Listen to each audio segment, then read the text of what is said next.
के पास बवाल किया, क्या कहना चाहेंगे? देखिए कितनी लंबी जेल तुम्हारी,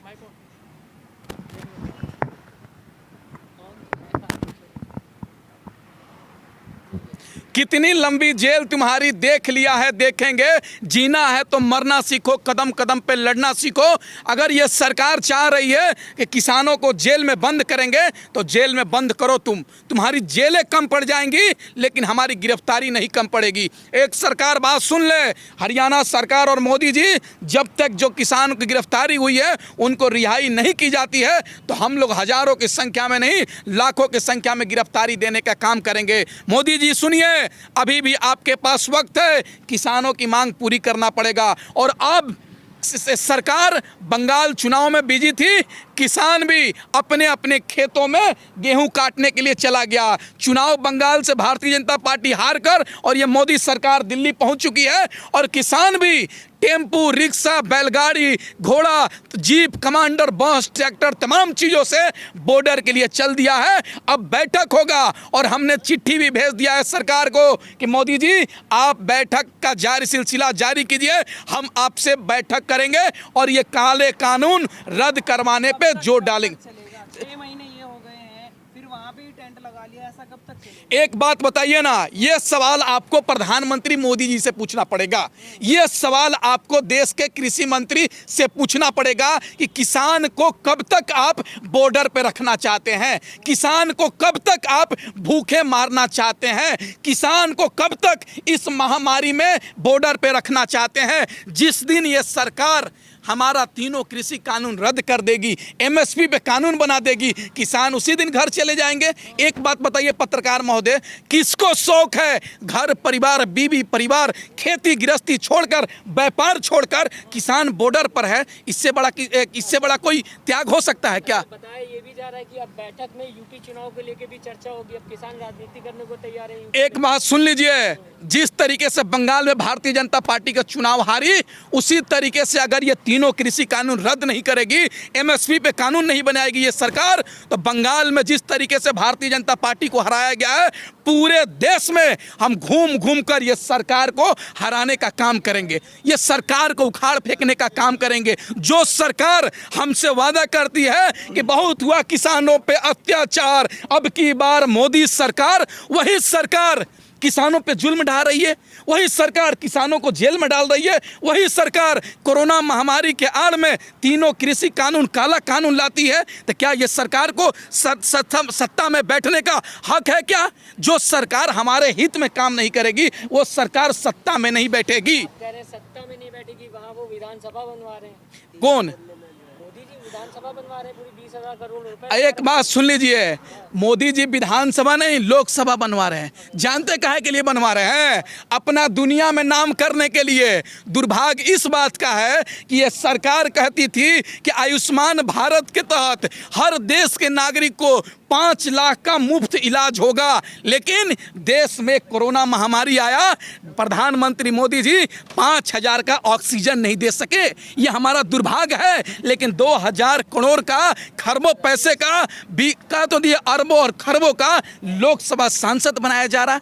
ये दुर्भाग्य है इस देश का कि इस देश का आम नागरिक ऑक्सीजन के अभाव में, दवा के अभाव में, पानी के अभाव में, आइसोलेटर के आईसीयू बेड के अभाव में, अपनी जान, वेंटिलेटर के अभाव में अपनी जान गंवा रही है। लेकिन यह सरकार नया लोकसभा बनाने को कह रही है। क्या इस देश में लोकसभा नहीं है क्या? इस देश में लोकसभा नहीं है क्या? संसद नहीं है क्या? संसद इसलिए बनाया जा रहा है कि घोटाला किया जाएगा करोड़ों करोड़ का और माल खाया जाएगा और जो चमचई कर रहे हैं उनको खिलाया जाएगा। यही तो देश में चल रहा है कि कंगना रनावत मोदी जी का तारीफ करेगी तो Y+Z सुरक्षा मिलेगा, सचिन तेंदुलकर मोदी जी का तारीफ करेगा तो उसका बेटा IPL में खेलेगा। और दुर्भाग्य इस बात का है कि CBSE की 10वीं की और 12वीं की परीक्षा रद्द कर दी गई, लेकिन मोदी जी चुनाव रद्द नहीं किए। अगर चुनाव होता ना, ये मोदी जी लाश पर चढ़कर चुनाव करा सकते हैं, लेकिन बच्चों को एग्जाम नहीं दे सकते हैं। ये सरकार सोची समझी साजिश के तहत इस देश के आम नागरिकों को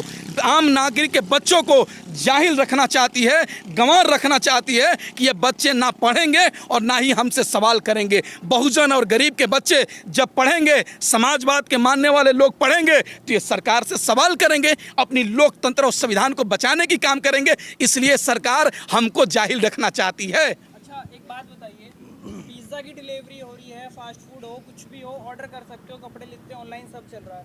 वहीं पे केजरीवाल ने कहा हम राशन पहुंचाना चाहते हैं, तो उसको मंजूरी नहीं मिली। कैसे देखते हैं?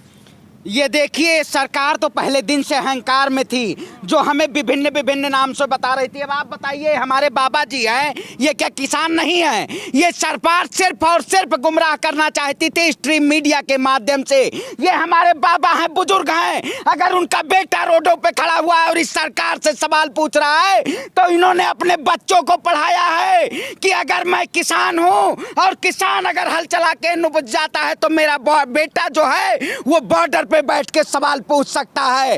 ये सरकार सत्ता में चूर है, अपने अहंकार में चूर है। ये सिर्फ और सिर्फ जुल्म ढा रही है। लेकिन हमारे पिताजी की, हमारे बाबा की ये मेहनत कभी काई जाया नहीं जाने देंगे। हम इस सरकार से सवाल पूछते रहेंगे।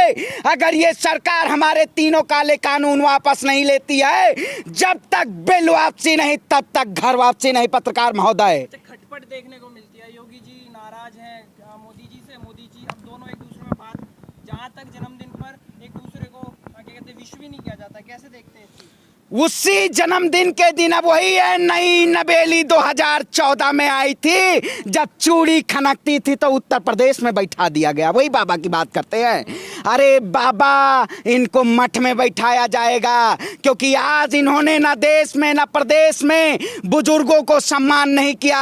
आज वृद्धा योजना के तहत वृद्ध लोगों को आज पेंशन नहीं मिल रही है, उसका बंद करवाने का काम किया है हमारे बुजुर्ग का, छात्र का, किसान का, बेरोजगार का। ये सभी लोगों का संकेत है इस सरकार के खिलाफ कि आपको सत्ता में बैठने का अधिकार नहीं है। क्यों?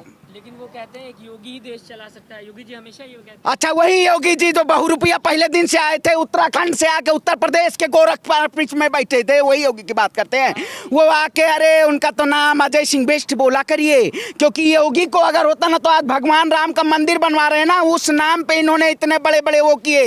अरे मैं अयोध्या की पावन धरती से आता हूँ, ब्राह्मण कुल परिवार से आता हूँ, ये हमें धर्म बताएंगे कि हम हिंदू हैं या पंडित है या पाखंडी है? ये सिर्फ और सिर्फ जुल्म की राजनीति और तुष्टीकरण की राजनीति कर रही हैं।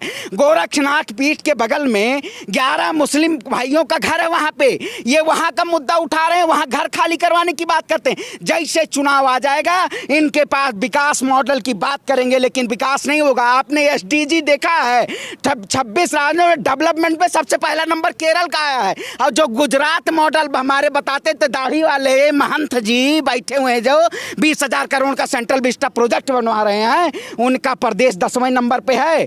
एसडीजी रिपोर्ट देती है, देख लीजिएगा आप, अभी परसों जारी हुआ है। ये सिर्फ और सिर्फ विकास मॉडल उसी अंजना ओम कश्यप, चित्रा त्रिपाठी के स्टूडियो में है, क्योंकि अब उनको जनता मुंहतोड़ दबाव दे रही है कि आप जमीनी स्तर पर नहीं पहुंच सकते। जमीन पे वो पत्रकारिता आ जाए करने, आप जैसा सीना चौड़ा करके खड़े हैं ना, वो कभी आ जाए पत्रकारिता करने। अरे उनको तो किसान हो, नौजवान हो, छात्र हो, सब स्वागत कैसे करेंगे? ऐसे आइए, वही गोबर पात्रा जी का वही गोबर उठा के लीजिए लीजिए, यही काम होगा इस सरकार को, और कुछ नहीं होगा। जो हमें गुमराह करेगा उसको देश की सत्ता में या केंद्र में बैठने का अधिकार नहीं है, चाहे प्रदेश। बहुत गुमराह करती है, कैसे देखते हैं? अरे देख रहे हैं, अरे ये सब सोशल मीडिया को खरीद लेना चाहते, यूट्यूब को, फेसबुक को ये खरीद लेना चाहते थे, लेकिन एक चिड़िया से डर गए। कल देखा होगा आपने, प्रधानमंत्री, उपराष्ट्रपति, आप उनके मोहन भागवत जी का उनका ब्लूटूथ खड़ा, क्योंकि आप तुष्टीकरण की राजनीति कर रहे हैं। भारत एक धर्मनिरपेक्ष देखा है, यहाँ सबको रहने का अधिकार है, चाहे हिंदू हो, मुस्लिम हो, सिख हो, ईसाई हो। आप तुष्टीकरण करके सिर्फ और सिर्फ वोट बैंक के लिए राजनीति कर रहे हैं। आप हिंदू को हिंदू का धर्म बताएंगे? अरे ये भगवान के नाम पे इन्होंने बहुत बड़ा व्यापार खड़ा कर दिया। अरबपति बाबा को अरबी बना दिया है, जो यहाँ बैठे हुए हैं हरिद्वार में। इनको तो कहाँ बैठना चाहिए? इनको तो रोड पे लाके ले जाना चाहिए, हिमालय पर्वत पे बैठा देना चाहिए। अच्छा देश के बढ़ा रहे हैं कि पूंजीपति बढ़ रहे हैं और गरीब के गरीब हो रहे हैं। जो सरकार कहती थी हम आपको पैदल नहीं चलने देंगे, हम आपको हेलीकॉप्टर पे बैठाएंगे, अरे उनको तो रोड तक नहीं छोड़ा। आज रोड पे आप जाके देख लीजिए, एक गरीब ठेले की दुकान नहीं लग रही है, एक आलू पराठे की दुकान नहीं लग रही है, MSP हमारी मिल नहीं पा रही है। गेहूं के दाम आज समझिए 1925 रुपये सिर्फ के सरकारी लेबियों में नाम रह गया है, लेकिन किसान को 15 और 1600 में बेचने को मजबूर हो रहा है। क्या यही इसी किसान अच्छे दिन आएंगे? किसान की बात करते हैं 2025 तक हम सब सही कर देंगे, विश्वास है इस चीज में? अरे मोदी जी ऐसे झूठे प्रधानमंत्री, अगर इस समय बताइएगा आप गिनीज बुक में या किसी में जब सबसे झूठा प्रधानमंत्री नाम लिखा जाएगा तो सबसे पहले प्रधानमंत्री नरेंद्र मोदी का नाम होगा। क्यों? ऑस्कर दिलवा रहे हैं। ऑस्कर अरे झूठा प्रधानमंत्री मिल जाएगा ऑस्कर, और क्या? तो झूठी तो बोल रहे, विश्व में नाम है वो तो झूठा प्रधानमंत्री का, ऑस्कर दिलवाने क्या जरूरत है? अरे आप बताइए, पहले दिन से वही बहुत हुआ किसानों पर अत्याचार, अब की बार मोदी की सरकार, अरे तो अब किसान नहीं सहेगा अत्याचार, भागना होगा मोदी सरकार। इस सरकार को ये किसान भगा के रख देगा। आप किसानों को गुमराह नहीं कर सकते हैं। ई-नाम पोर्टल पे आप मूल्यांकन नहीं करते हो, आप कहते हैं आपके दाल और चावल और धान गेहूं के मतलब सही दामों पे खरीद जा रहे हैं। आप बताइए, बिहार की लीची हम आपको बेंगलोर भिजवाएंगे, मतलब बिहार की लीची आप पहले नहीं खाए हैं? बाबा आप खाए हैं नहीं खाए बिहार की लीची? कटहल खाए हैं? कटहल खाते हैं, लेकिन गुमराह किया जाता है सिर्फ और सिर्फ ये गुमराह करके, और वही ब्रांडिंग की जाती है, मार्केटिंग। प्रोडक्ट कहाँ है? प्राइस और प्लेस और प्रमोशन लाके वहीं थोप देना है या है? अरे 300 बार वही 2 डोज है महामारी का। महामारी में 2 ही डोज है ना। पहली वैक्सीन लगवाइए तो पहली वैक्सीन 2022 में, दूसरी वैक्सीन 2024 में। देश में कोरोना भी उसी दिन खत्म होगा जिस दिन भाजपा खत्म होगी, क्योंकि ये इसके कोरोना के पीछे सरकार ये अपनी षड्यंत्र रच रही है। आज देखिए जंतर मंतर, जो सबसे बड़ा किसानों का या देश में कोई भी आंदोलन है उसको बंद कर दिया गया है। आज देश में कोई भी इंडिया गेट नहीं पहुंच सकता, कोई भी राष्ट्रपति भवन नहीं पहुंच सकता है, देख नहीं सकता है, क्योंकि आपकी आवाज को दबाया जाता है, आपके हक को मारा जा रहा है। इसलिए आप अपने हक को मांगने के लिए आवाज को बुलंद कीजिए, और जब तक इस देश में आवाज बुलंद नहीं होगी तब ऐसी सरकारें और मक्कारे सरकारें हमें चूसते रहेंगी और घुन की तरह चाट जाएंगी। इस सरकार को हम घुन की तरह चाटने नहीं देंगे। आप हमें चाट नहीं सकते हैं, हम आपको उखाड़ के फेंक देंगे। इन्हीं शब्दों जय जवान जय किसान।